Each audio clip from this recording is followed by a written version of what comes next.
2029లో జమిలీ ఎన్నికలు law commission సిఫారసు చేసే అటువంటి అవకాశం, రాజ్యాంగంలో కొత్త అధ్యాయం చేర్చే యోచన, రానున్న 5 ఏళ్లలో 3 దశల్లో అసెంబ్లీల గడువు మార్పు సూచన. ఒకే దేశం ఒకే ఎన్నిక అంశంపై రాజ్యాంగంలో కొత్త అధ్యాయం చేర్చాలని 2029 మధ్య నాటికి దేశవ్యాప్తంగా లోక్సభ, రాష్ట్ర శాసనసభలు, స్థానిక సంస్థలకు జమిలీ ఎన్నికలకు సంబంధించినటువంటి బృహత్తర ప్రజాస్వామిక ప్రక్రియ నిర్వహించాలని లా కమిషన్ సిఫారసు చేసే అవకాశం ఉందని బుధవారం అభిజ్ఞ వర్గాలు సూచించాయి. జమిలీ ఎన్నికలపై కొత్త అధ్యాయం లేదా ఒక భాగం చేర్చేందుకు రాజ్యాంగ సవరణ చేయాలని జస్టిస్ రితురాజ్ అవస్థి నేతృత్వంలోని లా కమిషన్ సిఫారసు చేయగలదని ఆ వర్గాలు సూచించాయి. రానున్న 5 సంవత్సరాలలో రాష్ట్ర శాసనసభల గడువులను కలిపివేయాలని, 19వ లోక్సభ ఎన్నికల లోపు దీని మీద ఒక నిర్ణయం తీసుకోవాలని చెప్పేసి వాళ్ళు ఒక మాట మాట్లాడుతున్నారు. లా కమిషన్ ఆమోదం జరుగుతుందని చెప్పి చెప్తున్నారు. మరి లా కమిషన్ ఆమోదం చెప్పేదానికన్నా ముందు ఒకవేళ కనుక ఒకే దేశం ఒకే ఎన్నికలు ఉండాలి అని చెప్పేటువంటి జనాలు ఎవరైతే ఉన్నారో, మరి ఒకే దేశం ఒకే కులం ఉండాలని చెప్పేసి ఎందుకు మాట్లాడలేకపోతున్నారు? ఈరోజు ఇన్ని కులాలు పెట్టుకొని, ఇన్ని మతాలు పెట్టుకొని మీరు అన్ని మతాలు మాసిపోవాలని చెప్పేసి మాట్లాడతారు. కానీ అన్ని కులాలు పోవాలి, ఒకటే కులం ఉండాలి, అది బాపన కులమైనా లేదంటే పాకి కులమైనా ఏదో ఒక కులం ఉండాలి తప్ప ఇన్ని కులాలు ఎందుకు అని మాత్రం మాట్లాడలేకపోతున్నారు. ఈరోజు జమిలీ ఎన్నికలు అనేవి కేవలం బీజేపీ ఒకవేళ కనుక అవకాశం ఉంటే 2024లో బీజేపీ అధికారంలోకి వస్తుంది కావచ్చు, కానీ 2029లో మాత్రం ఎట్టి పరిస్థితుల్లో బీజేపీ అనేది కనబడకుండా పోతుంది. కాబట్టి ఆ లోపు మనం జమిలీ ఎన్నికలకు ప్లాన్ చేసుకుంటే వచ్చే 2029 ఎన్నికల్లో మొత్తం ఈవీఎం మిషన్లు మొత్తాన్ని కూడా ట్యాంపరింగ్ చేసి మనం అధికారంలోకి వస్తే రాజ్యాంగాన్ని తీసి మన ధర్మశాస్త్రాన్ని కనుక ఇక్కడ పెట్టుకునేది ఉంటే ఇక మనం అడిగేటోడు ఉండడు.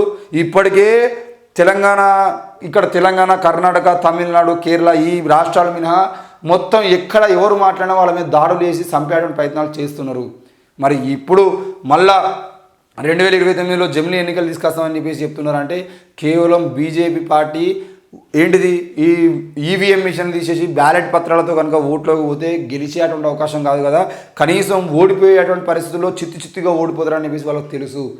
కాబట్టి ఆ జమిలీ ఎన్నికలు అనేవి కనుక పెడితే మొత్తం దేశవ్యాప్తంగా అన్ని రాష్ట్రాల్లో అసెంబ్లీ ఎన్నికలు, లోక్సభ ఎన్నికలు అన్నింటినీ ఒకటేసారి కనుక పెడితే ఆ పెట్టేటువంటి క్రమంలో ఈవీఎం మిషన్లు కనుక ఈరోజు వాళ్ళ 400 ఎంపీ సీట్లు కావాలంటే 400 మిషన్లు ఏ నియోజకవర్గాలు 400 మిషన్లు పెట్టుకొని మనం చేయాలని చూసుకొని ఆ 400 నియోజకవర్గాలు మాత్రమే గెలిచేటట్టు వాళ్ళు ట్యాంపరింగ్ చేస్తారు. 400 నియోజకవర్గాలు వాళ్ళు ఎంపీలో గెలుస్తూనే ఉంటారు. మరి జమిలీ ఎన్నికలు చేస్తే రాష్ట్రాలకు సంబంధించిన విషయంలో రాష్ట్రాల హక్కులు కోల్పోయేటువంటి అవకాశం ఉంటుంది. మొత్తం ఎలక్షన్స్ అనేవి ఎందుకనంటే ఈరోజు ఒక్కొక్క రాష్ట్రంలో ఒక్కొక్కసారి ఎన్నికలు జరిగితే ప్రభావం మారేటువంటి అవకాశాలు ఉంటాయి. ఈరోజు కర్ణాటకలో కాంగ్రెస్ గ్రాఫ్ పెరిగింది కాబట్టి తెలంగాణలో ప్రభావం చూపించింది కాబట్టి రానున్న లోక్సభ ఎన్నికల మీద ప్రభావం చూపించడానికి అవకాశం ఉంటుంది. కర్ణాటక, తెలంగాణ, ఆంధ్రప్రదేశ్ ఈ రాష్ట్రాల్లో కాంగ్రెస్ ప్రభావం పెరిగేటువంటి అవకాశాలు ఉంటాయి. కానీ జమిలీ ఎన్నికలు పెడితే స్థానిక పార్టీలు ఏవైతున్నాయో, ప్రాంతీయ పార్టీలు ఏవైతున్నాయో వాటన్నింటినీ భూస్థాపన చేసేటువంటి అవకాశం కూడా ఉంది. వాటికి సంబంధించిన విషయంలో అత్యంత దారుణంగా ఈరోజు కేంద్ర ప్రభుత్వంలో ఉన్నటువంటి పార్టీలు వాటికి సంబంధించిన విషయంలో ఇబ్బంది పెట్టే అవకాశం అనేది, అసలు ప్రాంతీయ పార్టీలన్నింటినీ క్లోజ్ చేసేటువంటి అవకాశాలు కూడా ఉంటాయి. ఎందుకనంటే అయితే కాంగ్రెసా అయితే బీజేపీ అనే వరకు తీసుకొస్తారు. కాబట్టి మరి ఆ జమిలీ ఎన్నికలకు సంబంధించిన విషయంలో జమిలీ ఎన్నికలు అనేవే కేవలం బీజేపీ అధికారంలో రావడం కోసం పెడుతున్నటువంటి అత్యంత దారుణమైనటువంటి విషయము. దాని మీద ప్రజలు ఆలోచించాల్సిన అవసరం ఉంది. జమిలీ ఎన్నికలు మనకద్దు, ఒకే దేశం ఒకే ఎన్నిక అనేది అత్యంత దారుణమైనటువంటి విషయము. అది కేవలం బీజేపీ